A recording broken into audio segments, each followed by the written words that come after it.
Have you ever felt like the deepest spiritual truths, well, they should do more than just sit on a page? That they should be powerful, practical tools you can use in your life, right now? Well, in this explainer, we're going to unlock some of that ancient wisdom and turn it into a real blueprint for a more whole and fulfilling life.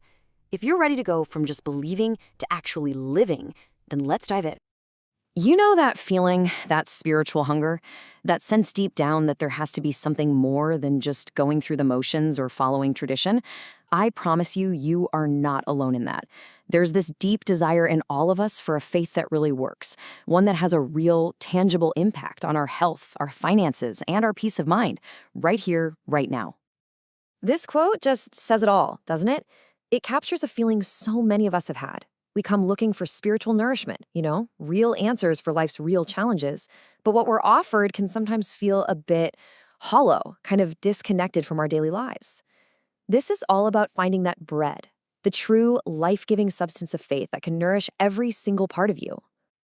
All right, so where do we start? Well, our first principle begins with one of the most powerful symbols in history, the cross. But we're going to look at it in a way you may not have before, not as some distant historical events, but as a dynamic, personal tool that you can use for transformation every single day. Now, what's absolutely fascinating is that the cross is a universal symbol. It was used by mystics even before the Christian era. Its deepest spiritual meaning is all about surrender. Think of it as the act of consciously crossing out a negative thought, or a nagging fear, or that impulse to control everything. And in that space you create, a higher divine power can finally come through. Here's a really beautiful way to picture this. Think of your spiritual self as a hot air balloon, just designed to soar. But the human mind, with all of its worries and its doubts, it acts like ballast, just weighing you down. Surrender is the act of letting go of that ballast. And when you do, you don't fall, you rise. You allow your true spiritual nature to finally ascend. So how do we do this practically? It's actually a simple 4-step process. First, just acknowledge that knee-jerk human impulse to fix everything, to worry, to control. Step 2, actively cross out that negative thought. Just deny its power over you. Third, in its place, look for the truth of God's presence. And finally, number 4, let the universal law of love guide your response. This is how you translate a powerful symbol into a daily practice. John the Baptist said it so powerfully. He must increase, but I must decrease. This right here is the heart of surrender. It's that conscious choice to quiet our own ego, our own fear, and just make room for the divine to work through us. The less I try to force an outcome, the more that divine power can flow freely. Now, when we surrender, we open ourselves up to this incredible creative process. And that brings us to the Trinity, a concept that can seem kind of abstract, right? But what if it's not some confusing doctrine at all? What if it's actually the user manual for how everything from healing to prosperity is created? When you look closely, you see this universal pattern of creation literally everywhere. In nature, you've got the seed, the soil that nurtures it, and then the plant that grows from it. In ourselves, we have body, soul, and spirit. The Trinity reveals the same divine blueprint. The Father is the infinite source, the Son is the divine understanding, and the Holy Spirit is the active expression that brings it all to life. It's a fundamental law of creation. So just think about what this means for you. The Father is the infinite source of every good thing you could ever want or need. Perfect health, abundance, peace.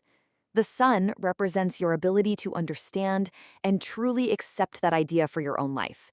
And the Holy Spirit? That's the divine power that takes your acceptance and makes it your reality. It's the flow from divine idea all the way to tangible manifestation. And listen, this creative power isn't meant for some distant future or some afterlife. Its purpose is for the here and now. True living faith is all about applying these divine laws to bring healing and wholeness and abundance into your life today. All the power you could ever need exists in what we call the eternal now. The Apostle Paul revealed a critical link that, honestly, we've often ignored: the deep connection between our spiritual understanding and our physical well-being. A core teaching here is that when faith began to focus only on the soul while neglecting the body, it actually led to weakness. And why is that? Because you can't separate them.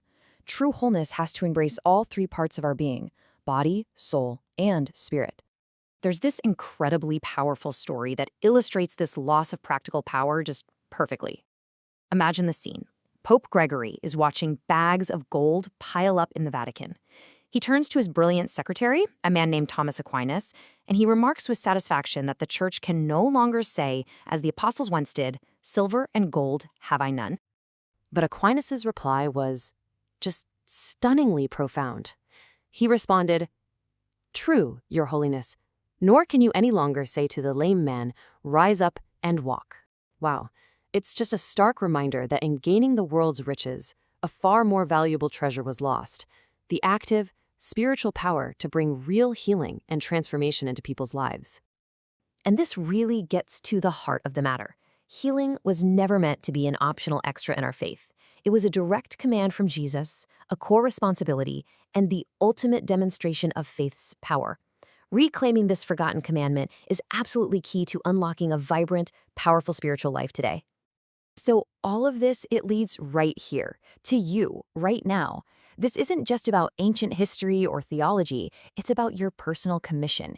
It's about stepping into the reality that you are a new creature, empowered to live a healed, whole, and abundant life.